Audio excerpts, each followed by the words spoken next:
The Dallas Texans had high hopes when they opened for business in 1952. But right from the start, they began an embarrassing retreat to the bottom of the standings.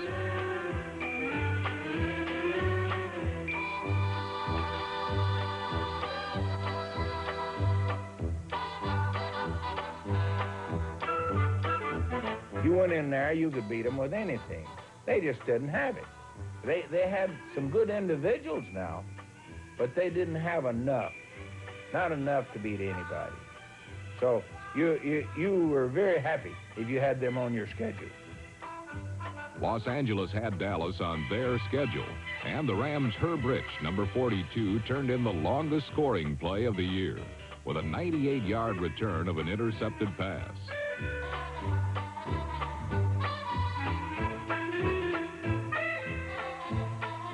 While the Texans seemed to have no appetite for victory, they were gluttons for punishment. We had one guy got hurt, Bonnie Poole. They took him over to the hospital. They fixed him up. He hitchhiked back and played in the last quarter. God's honest truth. They took him over to the hospital, set his broken finger, and he came back. The ambulance let him come back to the stadium, and Bonnie was in his uniform, so he got out on 33rd Street near in front of the hospital. He hitchhiked. The guy picked him up, brought him back to the stadium, and he played in the fourth quarter.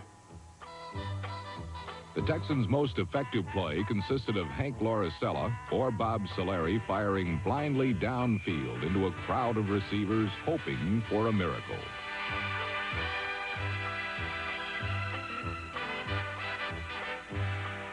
You know, Solari didn't want to get killed. Our offensive line wasn't that good, and they were pouring in on him, so they put the play in. He said, just run down, and he'd throw the ball up in the air, and if it come down the right hand, it's good. If it was intercepted, what the hell? It's just another play, you know.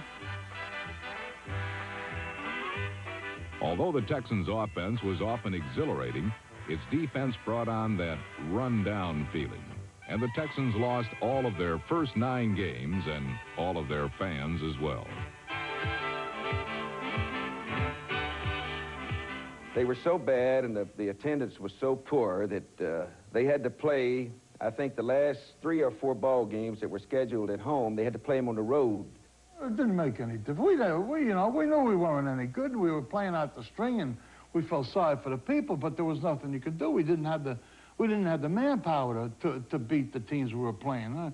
And you know, the team folded during the middle of the year, and we got our checks. And Jimmy Phelan, who was our coach, he called practice and everything. He said, "All right, go down to the bank and cash your checks before they all start bouncing." So that's what we did. We went down to the bank and got our checks, and then we went on the road in Hershey, Pennsylvania, were our headquarters for the last 4 games of the season, and the league paid our salary. When we were in Hershey, we were running out the string. We didn't have any bed check. We knew we would try to get the season over. It was a disaster. We practiced maybe for about an hour, and the main thing the defensive did, we used to play volleyball with the football over the goalpost, the crossbars. That was a big thing. And the best thing of Hershey was the nightlife. Man, we stood Hershey on its ear. I'll never forget the Dallas Texans and then Hershey. A fight started in a bar. Horner and Chubby Griggs were going to go at it, and Buddy Young says, "I'll break this up." Old Chubby picked up Buddy and threw him right through the jukebox. Buddy said, "I better get the hell out of here before I really do get killed." So anyhow, Chubby got so drunk he fell down, and we couldn't pick him up. He was 330 pounds.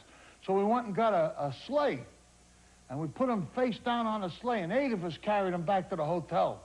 And anyhow, we're walking by, and we're singing the funeral march, and Chubby's on the sleigh, and all of a sudden a window from the hotel opens up, and there's Jimmy Phelan, our coach.